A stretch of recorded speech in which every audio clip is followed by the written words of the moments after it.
I was able to make 17 points on just 2.5 points of risk yesterday by shorting the E-mini S&P 500 futures by using supply zones combined with order flow in order to make a great trade. Thursday, we had this supply zone here at the 61.43s, which on Friday we tapped into.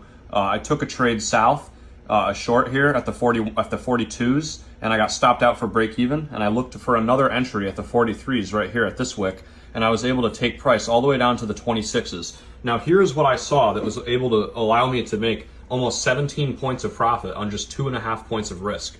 So up here at these 43s, we saw some buying pressure that continued after a little dip after the previous high here. We saw some buying pressure up there, and I saw no continuation. And so I hopped in short here with about a 2.5 point stop, risking to above the 45s. So above this wick right here, I got in on that wick at about 11.10.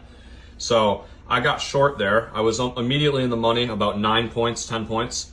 And as price struggled to break against the VWAP upwards, we came all the way down into these 26s. Now, here is why I picked the 26s as my target. If you're familiar with order flow, you know about zero prints on the bid or the ask. And what that is basically a failed auction at a certain price. The market moves through price. You're going to want to see numbers on both sides of this footprint. You want to see people on the bid get filled and people on the ask get filled. And basically what that is, there are passive buyers and sellers that aggressive market participants have to sell or buy into.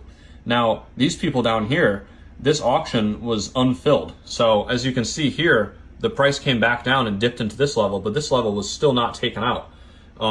So what I was basically betting on was for price to come all the way back down into that level right down here and fix the auction at these 26s. So I was able to get short all the way up here, bet on a 16 3/4 point down move all the way down to these 26s. And as you can see on this 5-minute chart over here, I drew a Fibonacci retracement from these highs at about 9:30 in the morning to the lows at the pre-market. And this 23.6 level lined up perfectly with those zero prints down here at the 26s.